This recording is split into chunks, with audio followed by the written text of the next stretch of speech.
Bienvenue à tous chez Thérapie Capsule, la chaîne qui vous veut du bien, qui vous aide à vivre votre meilleure vie à base de PNL, d'hypnose ericksonienne et de plein d'autres choses. Aujourd'hui, un sujet, je pense, important et intéressant, c'est la fin de la relation avec la personne toxique, narcissique ou pervers narcissique. Et vous allez voir que c'est un moment très important. Dans l'esprit populaire, dans l'esprit commun, on se dit qu'une fois qu'on est sorti d'une relation toxique, tout va aller pour le mieux, qu'on va pouvoir enfin souffler, enfin se reconstruire, enfin aller bien. C'est vrai et c'est pas vrai. La fin de la relation avec une personnalité narcissique ou perverse narcissique est un moment très difficile, tout simplement parce que ça va vous confronter au néant. En fait, pendant toute la relation avec ces personnes-là, souvent dans votre vie, elles sont omniprésentes. Elles sont omniprésentes dans votre tête parce que vous ruminez, vous essayez de comprendre. Des fois omniprésentes parce qu'elles contrôlent. Souvenez-vous que le maître mot des narcissiques et des pervers narcissiques, c'est le mot contrôle. Donc ce sont des gens qui vont contrôler ce que vous faites, ce que vous pensez, qui vous voyez, comment vous le faites, ce que vous ressentez. Rappelez-vous le gaslighting. Ça veut dire que pendant des semaines, des mois, des années, cette personne, elle va être au centre de vos émotions et de votre psyché. Ça veut dire que, et c'est la caractéristique de la relation d'emprise, ça veut dire que vous n'allez plus penser seul. C'est comme si elle avait greffé une partie de ses conceptions de vie à l'intérieur de votre cerveau et elle va être, cette personne, votre maître étalon. C'est-à-dire que vous allez juger des situations, des gens par rapport à ce qu'elle penserait, à comment elle verrait les choses. Et puis tout d'un coup, tout s'arrête. Alors tout s'arrête pas forcément de la même façon selon que vous allez la quitter cette personne ou qu'elle va vous quitter. C'est valable pour une relation amoureuse essentiellement, mais aussi amicale, des fois familiale, des fois professionnelle. Donc cette personne, elle ne sera plus là. Bien sûr, vous allez me dire, et vous aurez raison, quand vous allez la quitter, cette personne, elle va souvent tout faire pour revenir dans votre existence. Elle va des fois vous harceler, faire une campagne de dénigrement, c'est quelque chose de très fréquent, détruire vos appuis, vos soutiens, bien évidemment. Le souci, c'est que pour autant, assez rapidement, ça va créer un grand vide. Parce que cette personne, en fonction des situations, si elle voit que vous ne pouvez plus rien lui apporter, si elle voit que vous résistez bien, que vous ayez décidé de la rupture ou pas, elle ne reviendra pas ou pas tout de suite. Et du coup, vous allez vous trouver face au vide. La fin d'une relation avec une personne perverse narcissique ou narcissique a ceci de très particulier que ça n'est pas du tout comme une fin de relation habituelle. Dans une fin de relation amoureuse, même si on ne se voit plus beaucoup, on sent que les liens ne sont pas totalement abolis. On ne passe pas de tout à rien. Là, la fin avec un narcissique ou un pervers narcissique, un ou une, je ne le redirai pas, c'est vraiment être face au vide. C'est comme si cette personne n'avait jamais existé, ou plus exactement, cette personne, à un moment donné, va vous traiter bien souvent comme si vous n'étiez rien. Ça vous renvoie totalement, je crois que c'est la fin qui montre le plus à quel point vous êtes une proie et un objet.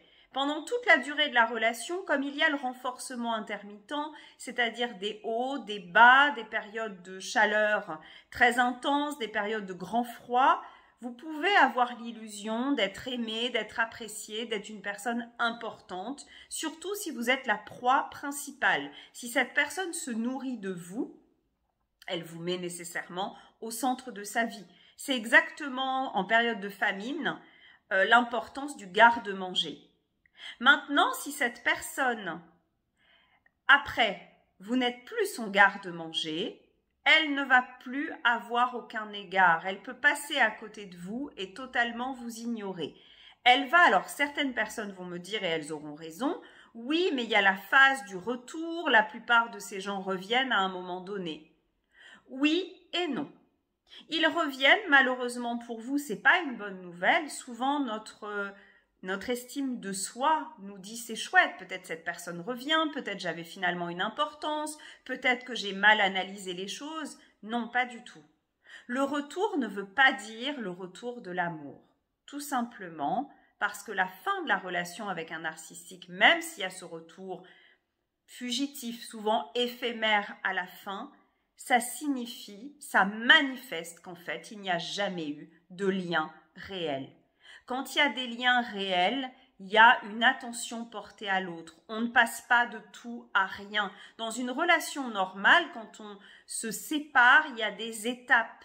Il y a des étapes, le lien se détisse progressivement, il reste toujours quelque chose. Là, ça n'est absolument pas le cas. Et vous allez le vivre et le voir, si ça n'est pas déjà fait, parce que cette personne qui a été au centre de votre vie et qui vous a de façon illusoire placé au centre de la sienne, elle va vous remplacer très vite. Et ça, c'est quelque chose d'infiniment douloureux, puisque ça donne l'impression de n'être plus rien. C'est là que ça renvoie à la condition d'objet. Je crois que c'est très intéressant de parler de la fin de la relation avec le narcissique ou le pervers narcissique, le ou la, parce que ça révèle tout ce que veut dire cette relation, à savoir rien du tout. Une relation avec un objet, c'est pas du tout la même chose qu'une relation avec un sujet. Quand on est avec un sujet, on respecte, on aime l'autre comme soi-même, autant que soi-même. On va avoir des égards pour ses émotions, pour ses sentiments. On va pas le ghoster, par exemple. Les narcissiques et les pervers narcissiques sont des spécialistes du ghosting. Si vous ne pouvez plus rien leur apporter et s'il y a une nouvelle proie plus intéressante à proximité et qu'il ne faut pas que vous soyez dans l'équation et qu'elle le voit, ils vont vous faire littéralement disparaître en 2 temps, 3 mouvements. Ça ne veut pas dire, et c'est ça qui est perturbant et perturbateur, qu'ils ne reviendront pas. Donc prêtez très attention. Souvenez-vous toujours qu'une personne qui vous traite comme ça à un moment donné, ça révèle le fond de son cœur et de sa personnalité. Quand on aime sincèrement, même si on se sépare, même s'il y a des bonnes raisons des fois de se séparer, on ne traite pas l'autre comme un déchet, on ne traite pas l'autre comme un objet. On lui garde du respect, une forme d'amour qui n'est peut-être pas la même qu'au départ et de la considération. Si cette personne vous traite très mal, alors elle vous a souvent bien traité mal pendant la relation, mais encore plus au moment de la fin de la relation, souvenez-vous de ça. Gardez ça en mémoire pour les jours où malheureusement pour vous, elle va peut-être essayer de revenir. Considérez que si elle revient, c'est parce que quelque part le travail de guérison, le travail n'est pas achevé. C'est que cette personne, elle pense qu'elle peut encore tirer profit de vous d'une certaine façon. Peut-être qu'elle pense qu'elle peut être encore nourrie, peut-être que sa proie s'est révélée plus décevante que prévu, je ne sais pas. Peut-être qu'elle a besoin de trianguler et de rendre sa proie jalouse. En tous les cas, souvenez-vous que cette personne ne revient absolument pas pour de bonnes raisons. Elle revient juste pour continuer son travail de sape et bien évidemment, bien souvent, elle va revenir alors que vous êtes passé à autre chose, alors que vous allez bien. Tout simplement parce que pour elle, il n'est pas question que vous vous en sortiez bien. Elle vit votre succès, votre renaissance comme en moins pour elle. Parce que ça veut dire qu'elle n'est plus indispensable, que vous pouvez vivre sans elle, qu'elle n'a plus le contrôle. Et souvenez-vous que ces gens, ce qu'ils craignent le plus, c'est de perdre le contrôle et d'être abandonnés. Et là, vous les confrontez à ça. Donc, ils vont revenir, non pas pour rester, non pas pour construire, quelle que soit leur promesse, mais tout simplement pour détruire ce que vous êtes en train de construire. Souvenez-vous de ça et ne cédez pas au chant des sirènes. Souvenez-vous que tout ça n'est pas bon et que quand on aime ou quand on a profondément et justement aimé, on ne peut pas se comporter de cette façon-là. Voilà pour cette petite vidéo sur ce sujet si sensible. Je vous remercie de la partager, de la liker et de me mettre tous vos commentaires. À très vite!